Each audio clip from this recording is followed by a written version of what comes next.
This is Basket Case Clubs, CPR Group's podcast where we turn basket case clubs into showcase clubs.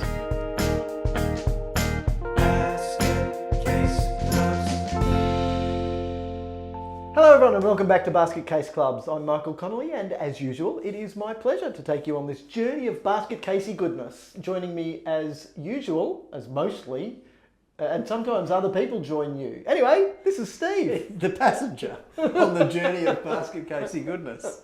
Thanks for having me. Does that make you the pilot or Driver. I'm happy with both. Could I be commander, captain, admiral? This is going to go south really fast. What do you mean, gunner? Yeah. Once again, we start south. We start on our Segway. Dad had a Segway. Isn't that a funny Segway? Who did have a Segway? Yes. I crashed the Segway. You did crash the Segway. For those of you who don't know what we're talking about, a Segway is a two-wheeled, side-by-side wheeled mobility device that runs kind of like a hoverboard with handles? Yeah, not that the handle helped me very much. Anyway, I've really pushed it to its limits, and it has limits. Because didn't they have a key, unlike the line scooters that just jump speeds. on? Yeah. Or they regulate based on geo-positioning where they are, so it will throttle back. Right. You had to have a different key to be able to unlock the 40 kilometres an hour speed or something. Oh, and it wasn't that fast. I think it felt that fast when I came crashing off it. I'd like to say that e-mobility devices have become a lot safer since then, but I'd probably... And putting the two wheels that way rather than that way probably makes sense. There was that thing that you leant on and to steer, but that one had a throttle, didn't it? So it wasn't the leaning speedy. No, it was the leaning to speed. It didn't have its turning was different instead of leaning. You turn the handlebars instead of leaning. This is a segue. A segue about segways. Yeah. How about that, hey? But I survived, and of course I was wearing a helmet. Yes, but you took all the bark off your back. Took all the bark off my back. Yep. Yeah. Yep. Anyway, what a segue. So, what are we supposed to be talking about this evening? I'm just trying to think of a segue from the segue back to like an anti-segue. That would be. Don't fall off your club. All right. Okay, that'll do. It's a bit weak. We'll see if we can tidy that up in post-production.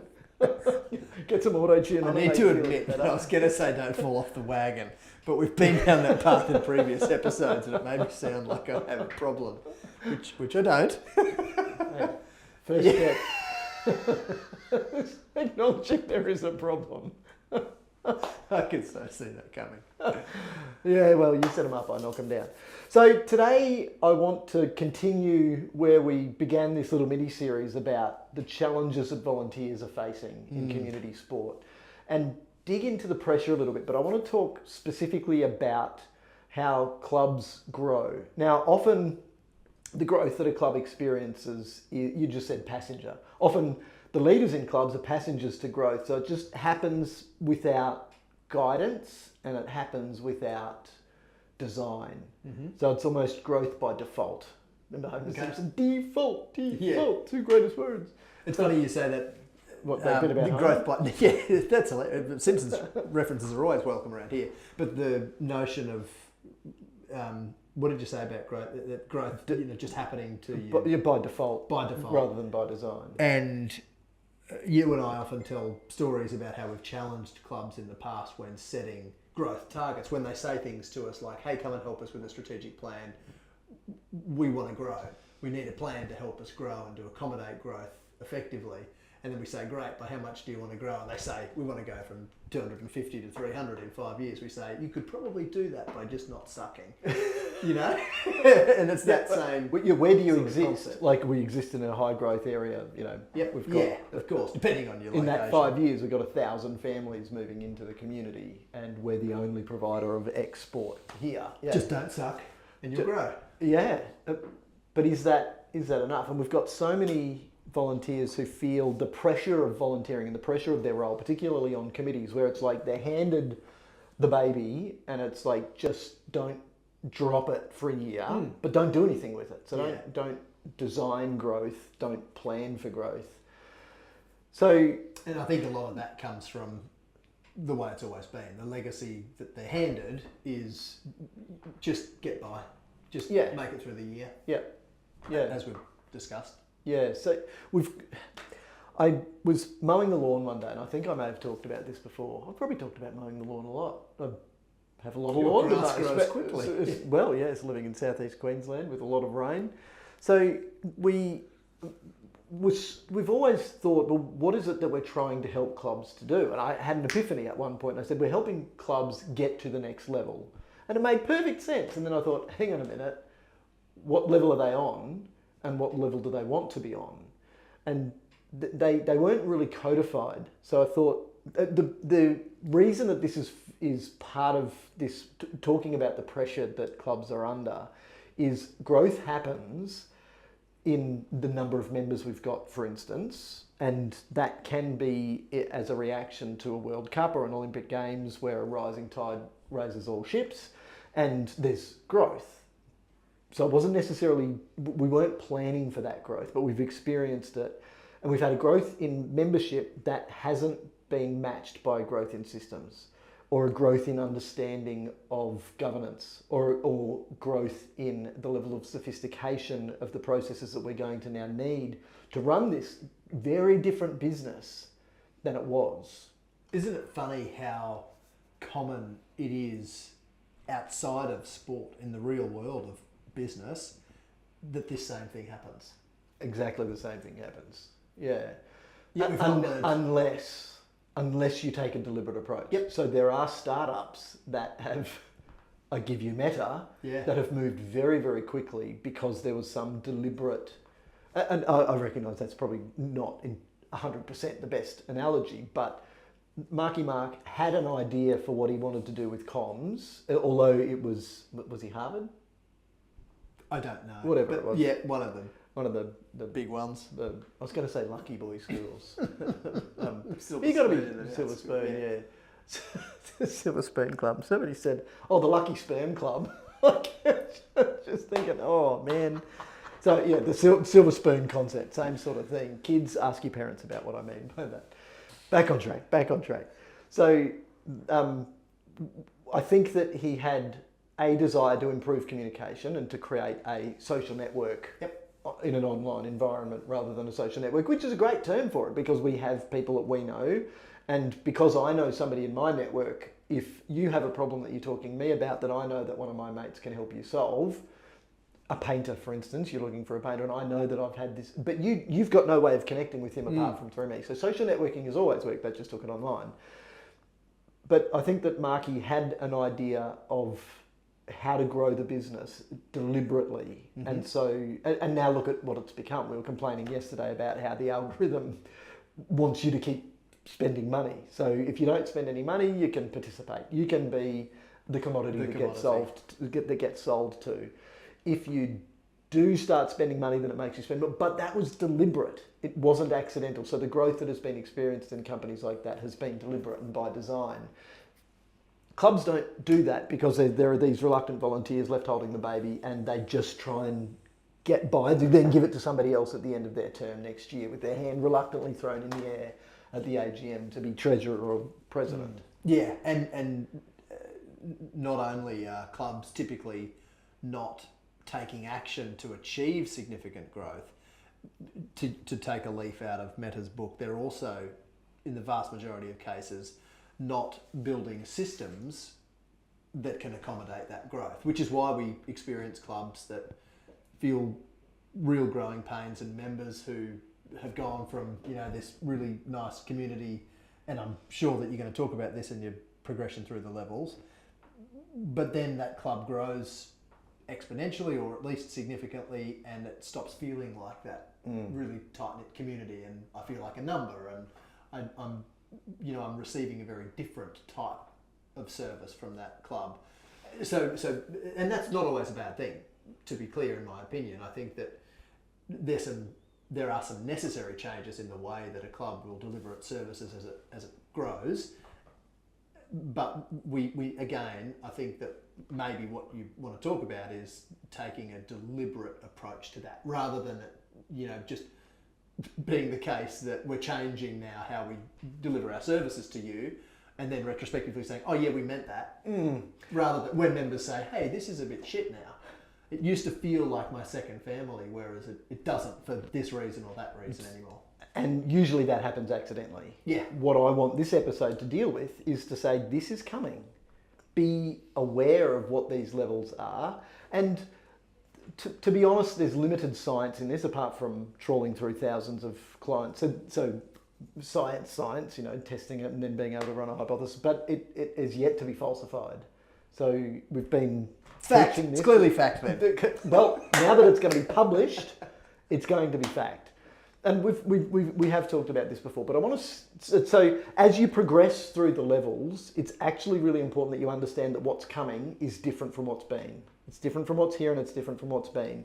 And the challenge is when we've got really big clubs still running on the same systems as really small clubs, because they didn't realise that we have to adapt. As growth happens to us, when it's by default, not by design, we actually have to get active in becoming the right sort of committee or the right sort of structure to make this club work, rather than just let it be broken the whole time. And we've touched so far on the members and their receipt of services, but I think it's really important also to consider then the impact that has, that rapid transition from small to big and still operating with small club systems, is the significant impact that it has on the volunteers, the doers, the workers. And that's the point, yes. Yeah. So and so we've got volunteers who are in a position of being expected to be able to run this club without being enlightened about how it's going to be different or given the tools to be able to do it differently. Okay. So there's 4 levels. Level 1, level 2, level 3, level 4. But I'm actually lying because there's a level 0. So we're going to start with a level 0, and these are the absolute startups. So these are the very, very small clubs that have just begun, or they're still in the same situation that they were when they had just begun. So they're little. They're typically categorised by having 20 or fewer members, thereabouts. So 20 is an about 20. For those who are just listening to this episode, Michael just did a little spirit fingers with his hands to demonstrate the about 20. Thank you. Which works wonderfully for our video viewers. About. Okay. Well, thank you for the Hey, I'm just here just here to help or interrupt. Thank you. Pardon me for interrupting your interruption. So we've got these clubs that have about 20 members, and they can be startups and grow through that phase deliberately. And we've certainly seen that. And even clubs like a community garden, for instance, that might be a very small group of, well, what do we need? 7 to incorporate, or thereabouts, 5, 6, 7, depending on the state.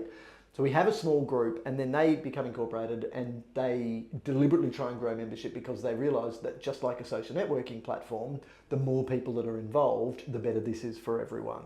So they try and grow, and they do it deliberately. Good.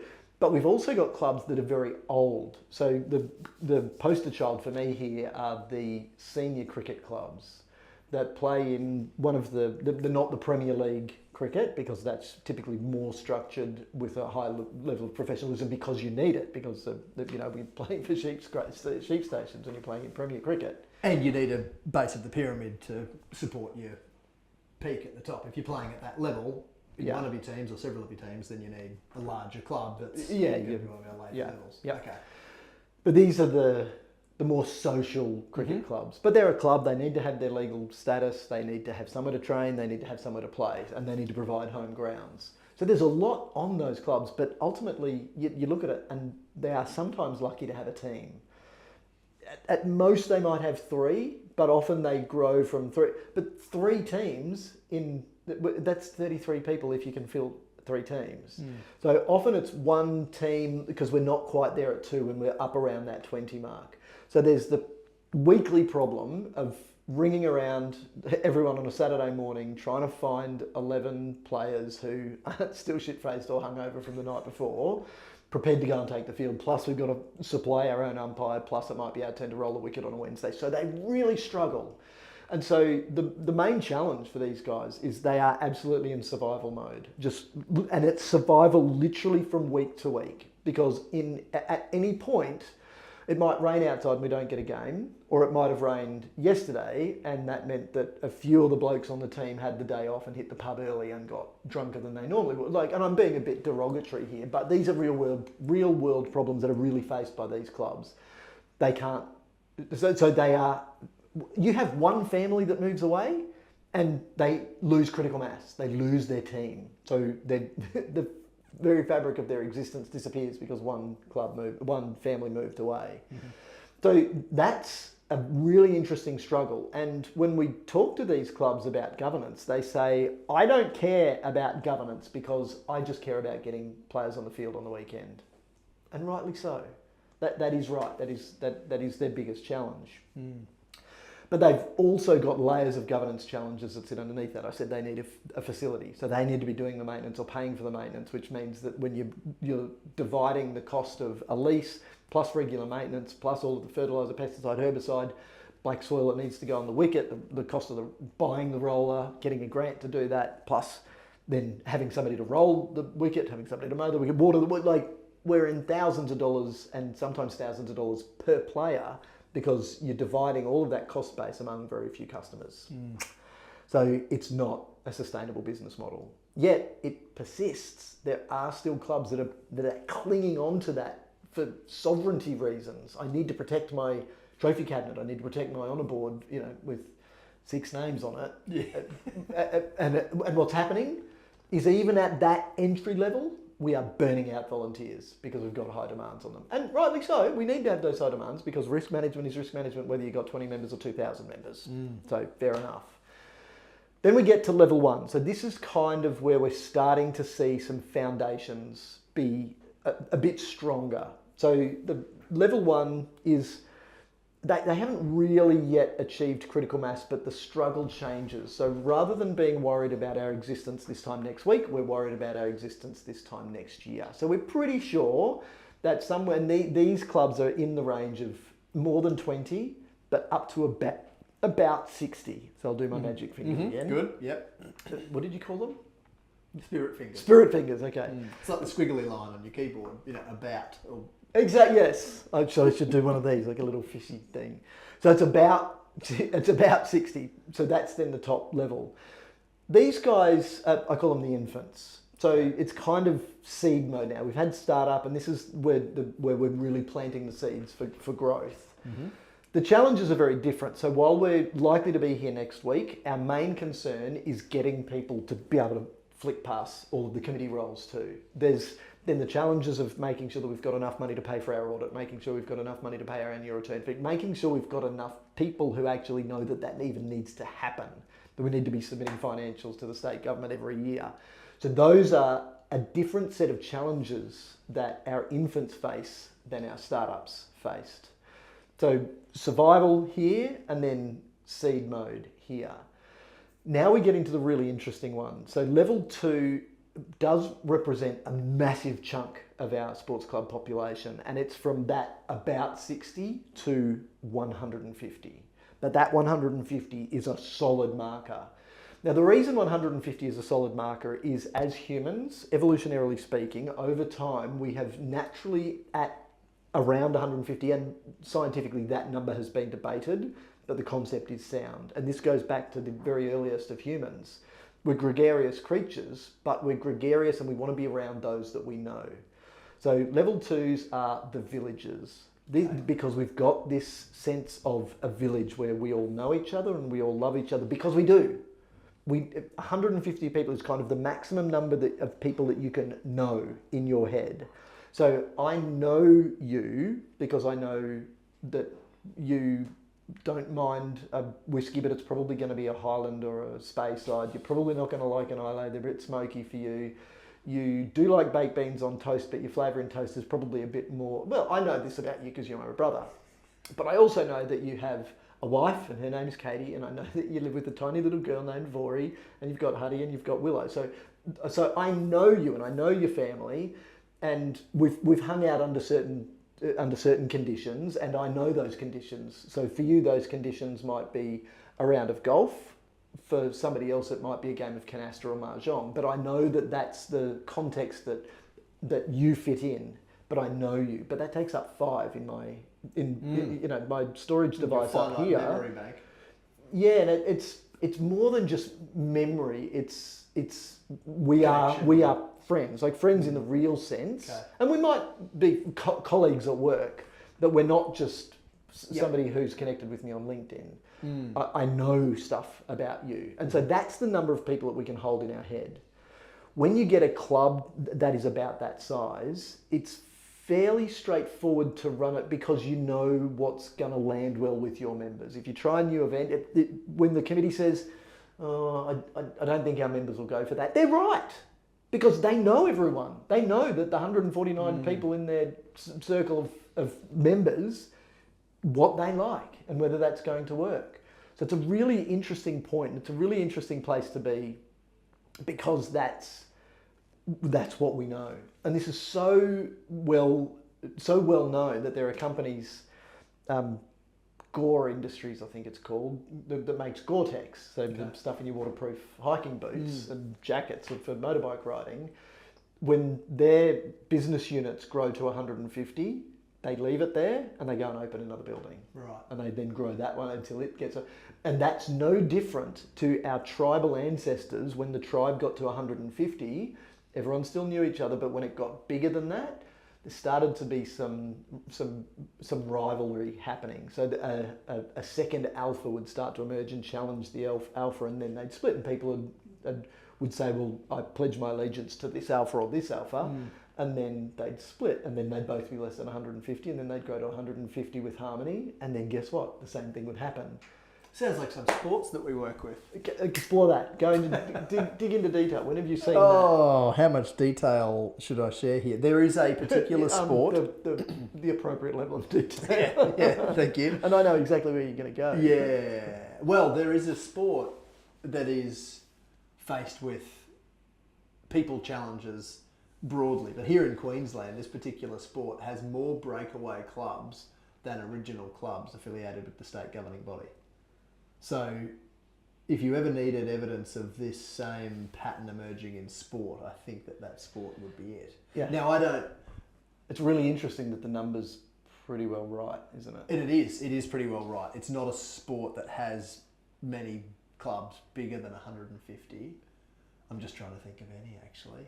So, But it's we've seen that pattern emerge so many times with the infighting starting and then the splintering and then going to council to find another site and like the duplication and waste is what bugs me, and it's because we haven't realised. These clubs haven't realised that the challenges that we're going to face when we go above 150 are now very different. So I said level 0 to level 1 is different, level 1 to level 2 is different, level 2 and above, so level 3 and level 4 are vastly different.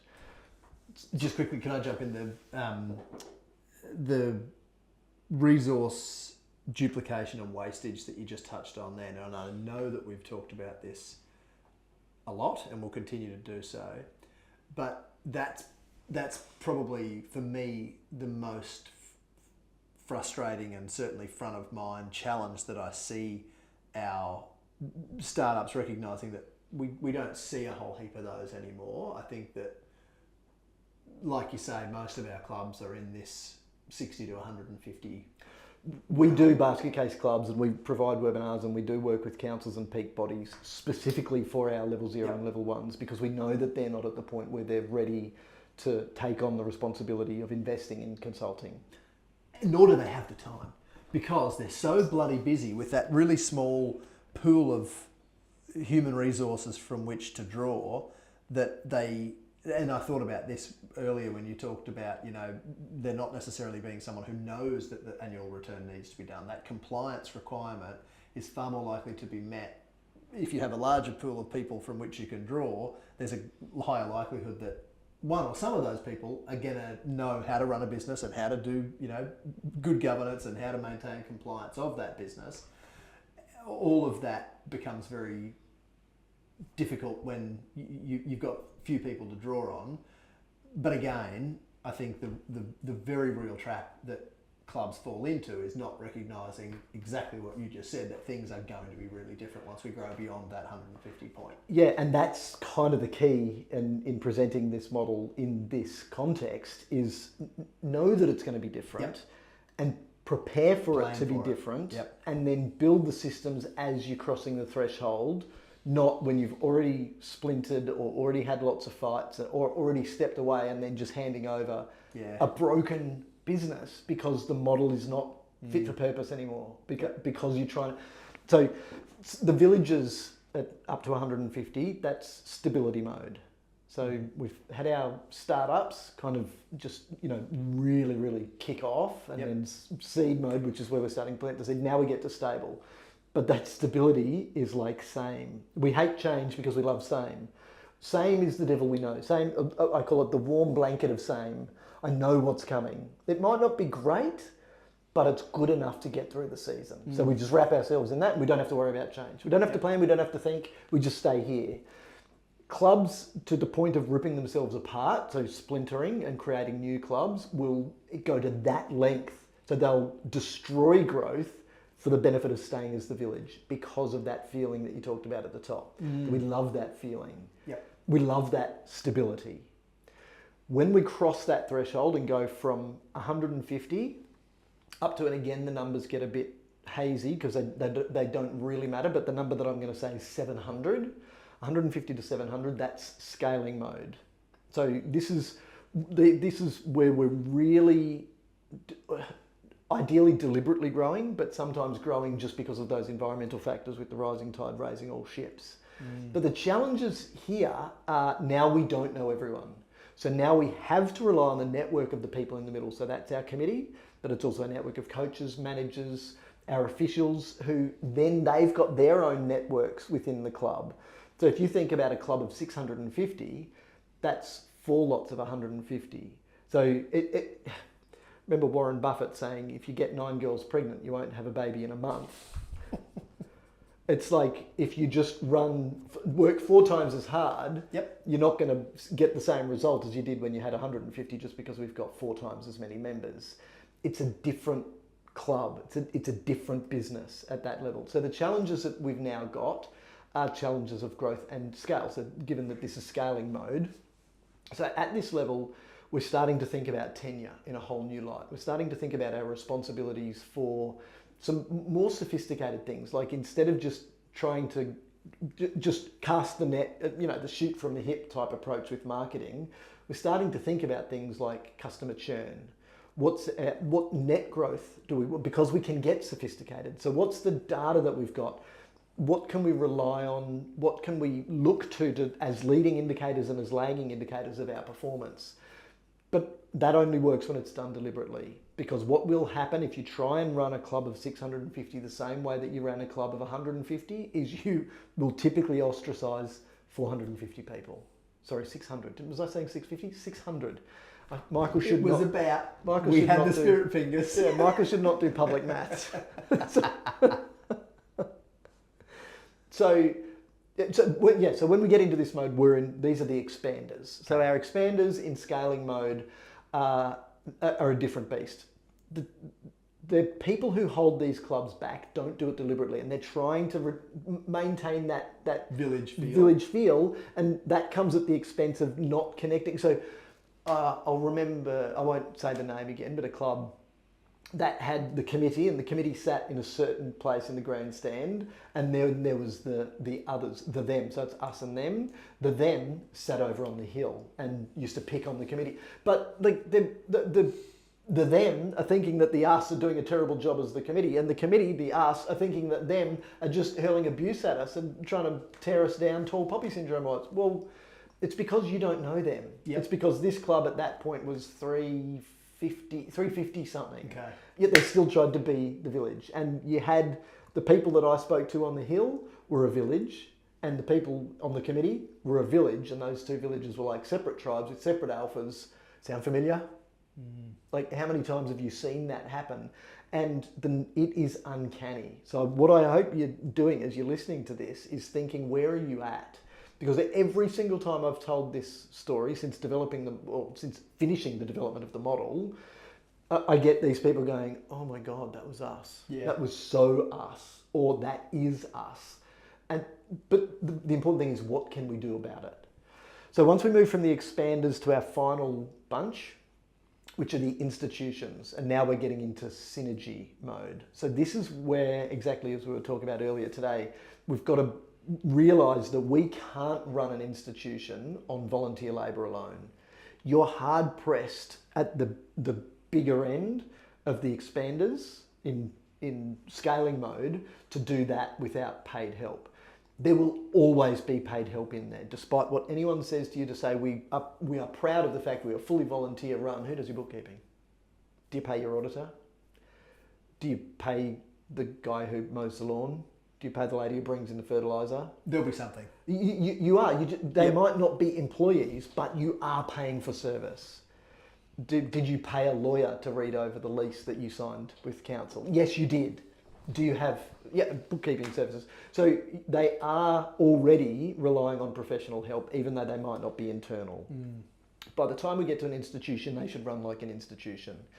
Too many organisations of that size, and even some of the smaller state and national bodies are only about that big, only just into the institution size. And even some of them, and I know you've worked with some that are proper basket cases, that they're still trying to be this 150 member village when we've got 2,000 people worried about, we were talking about one this morning, worried about the support that they ain't getting from their state body, and then the national body swoops in and saves the day and ruffles feathers because it's the them and us thing again. It's a different beast. Can I ask a question? In your opinion, what do you think is the primary reason that the administrators, the leaders of our expanding clubs, so the ones that are up to in scaling mode, so up to 700, what do you think is the primary thing that holds them back from delegating out the cascading of information or the delegation of tasks to others? You know, you mentioned that sort of middle ground being coaches, officials, managers, the people with their own networks internally. Why is it that the leaders of those clubs are still in many cases trying to connect directly with people and behave in the way that they could when it was a village? Is there... Yeah, I've got my thoughts, but I'm interested. I was going to say, it sounds like you've got your thoughts. Go on.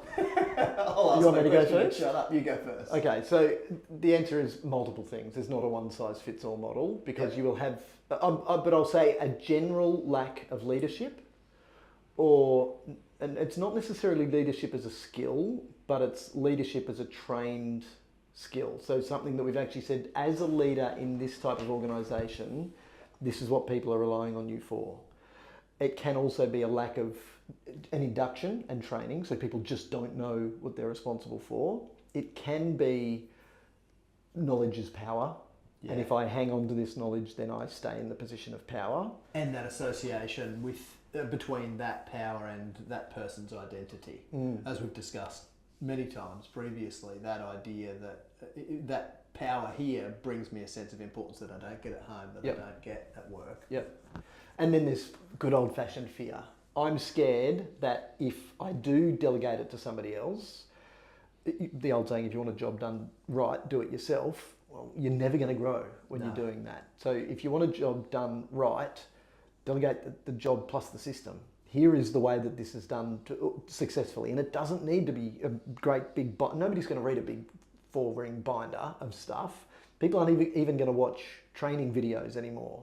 But if this is the sort of thing where we've built an AI agent that I can just natural language query and say, how do I set up for game day? And because it's trained on our standard operating procedures, it's just boom, this is what you got to do. This is the order. So can you draw me a diagram of how to lay out the cones for this activity? Of course it can. So we're living in an age where we should be and I know you were talking about AI in another session today, we should be pushing those envelopes. So there's a reluctance to change, a reluctance to learn new tricks because I'm an old dog, a reluctance to relinquish power, a reluctance to look stupid because it might fail if I don't do it. And although it will be that other person that I can blame, it'll still come back to me. And again, that's all terrible leadership. Yeah. Leadership is not about blaming someone or being scared of making a mistake. Leadership is about saying, where are we trying to get to? being clear on that and then saying, great, now we've got an accountability stake in the ground, let's move towards it. We can always move it. But if everyone knows that's where we're going, there's no confusion. When nobody knows that's where we're going, then we have some people who think this is a club that's all about on-field performance and premiership contention. And there are other people who think this is all about kids getting onto the field young and having fun, and then growing team skills and life skills to grow as humans. When those two lots of people with significantly opposing views are both trying to run an expander or an institution, we are in serious trouble, because that is going to end up in a flare-up. So we've got to be deliberate, and we've got to know that that's coming in the trend. And the point is that our volunteers don't know. So nobody's sharing this information with them. We're sharing it with them. Our colleagues in councils, in peak bodies, our partners in state associations and national bodies, we are all sharing it. But the turnover of committees is so quick that it's difficult to keep up. Hence why I want to die with no secrets. I want to share everything so that the more people who are speaking like this and understanding that this is something that we can all influence, then we're starting to have more of an impact on those people who aren't letting go for their reasons. It might be one of those, or it might be a million others, or their interpretation of those. And you ask them, and they'll say, no, of course I've only got the best interests of the club at heart. Really? Really? But we've had discussions. Something just came to mind when you talked about that divergent perspective, or those divergent perspectives within the same club. We are, by the way, Steve's doing kind of 6-7 action to descend. we're very gesticulatory. We get it from our mother. So those clubs that have got people in them who really strongly associate that club with being a social club, and others in the same club who really strongly associate that club with being an elite competitive organisation. We've even had sessions in which, strategic planning sessions in which committee members have identified that they are so clearly on a path contradictory to the rest of the committee that they've said, this isn't the right committee for me to be on. Because we're just going to be pulling, in opposite directions. This isn't the right club for me and my kids to be playing at. And in some cases, even that extreme, that's right, because we thought that this club was all about this, and until we actually forced that discussion to happen, it's never taken place.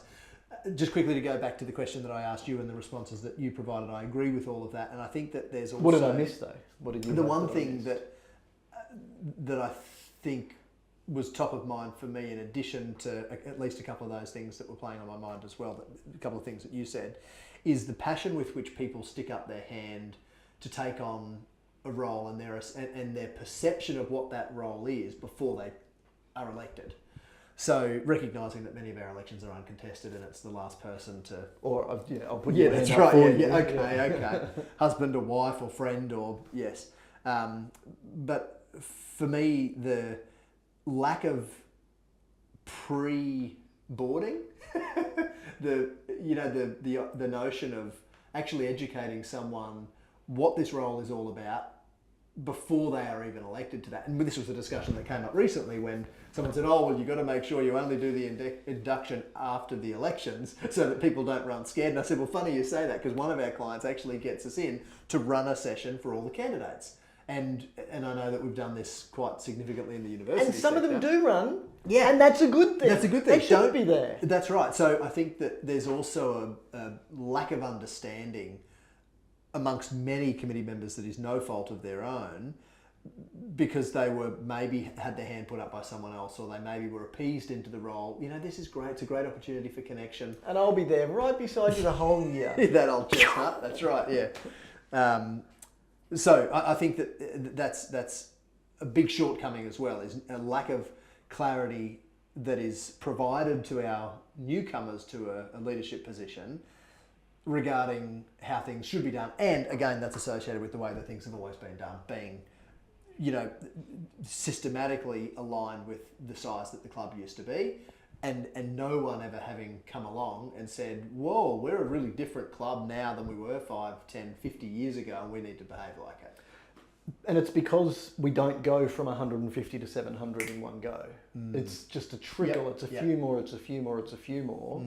But it's amazing that it's at that crossing, and recognising the variance of the perception of what that number actually is.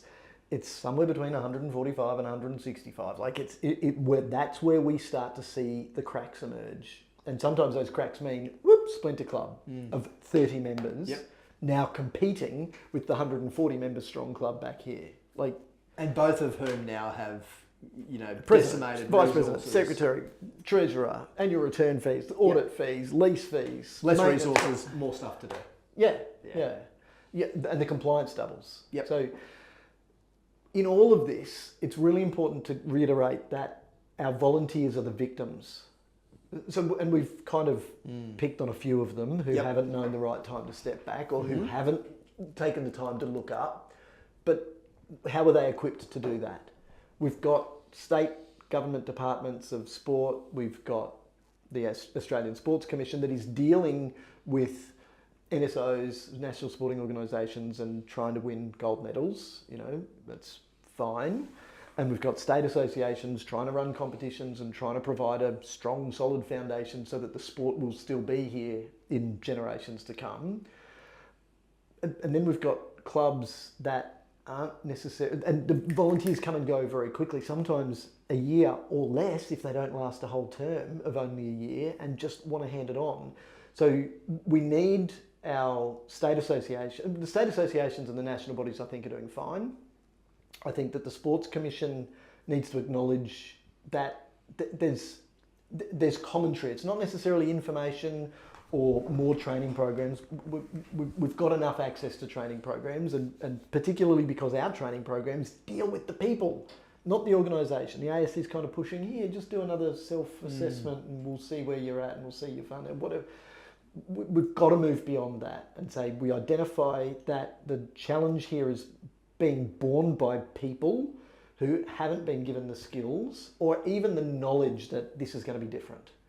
And when you're ready as a volunteer, as an organisation, remember the saying, it's only when the student is ready that the master will appear. You've got to be ready. And if this does nothing else, if this little rant does nothing else but get more clubs and more mums and dads who are the reluctant volunteers left carrying the baby when no one else wants the job, if they're ready to say, tell me more about that, we've achieved what I set out to achieve in this episode. That's all that we need to happen. It's the desire to learn and the knowledge that there's something else. Great, give it to me. What do I need to know? And you remember Graham, our accountant years ago. Every year he used to teach me something, and it was fascinating. And I can probably say this safely enough, some very clever and legal way of minimising my tax position. And I'd go, Graham, why didn't you tell me that last year? Because you didn't ask. No, a better answer, Michael, last year you didn't need to know. He said, if you knew everything I knew, your head would explode. That's that kind of accountant. Great accountant. He knew that I didn't need to know that. So he gave me what I needed to run my business at that stage. When the time, now you need this. So I had a confidant, a mentor, a trusted advisor that was guiding me on that journey of growth that we try and provide for our clubs. And that's exactly what we do for the clubs that we work directly with, but it's also what we try and do through the podcast, to share that. So we want to better support our volunteers. And this is all part of this mini-series package that says we expect so much more of our clubs. Government expects more. The public expects more. Our volunteers aren't tooled or skilled to do that. We can fix it. We are fixing it. The purpose of the episodes like this is to get better leverage, to say if we have more people speaking the same language and understanding this, then more people can help solve the problem, rather than just whinge, bitch and moan and go on a current affair and say, nobody's supporting it, clubs are folding because council's doing it. As usual, Steve, it has been wonderful to rant in the same general vicinity as you, this time in person rather than just on the screen. Rant at, rant to. Rant next to. Yep. Yes. Good. Thank you. It's been my pleasure to have you rant to me. As always, to passage on this rant of basket casey goodness. Thanks, of course, to Jess, our wonderful producer and editor, for putting all of these podcasts together.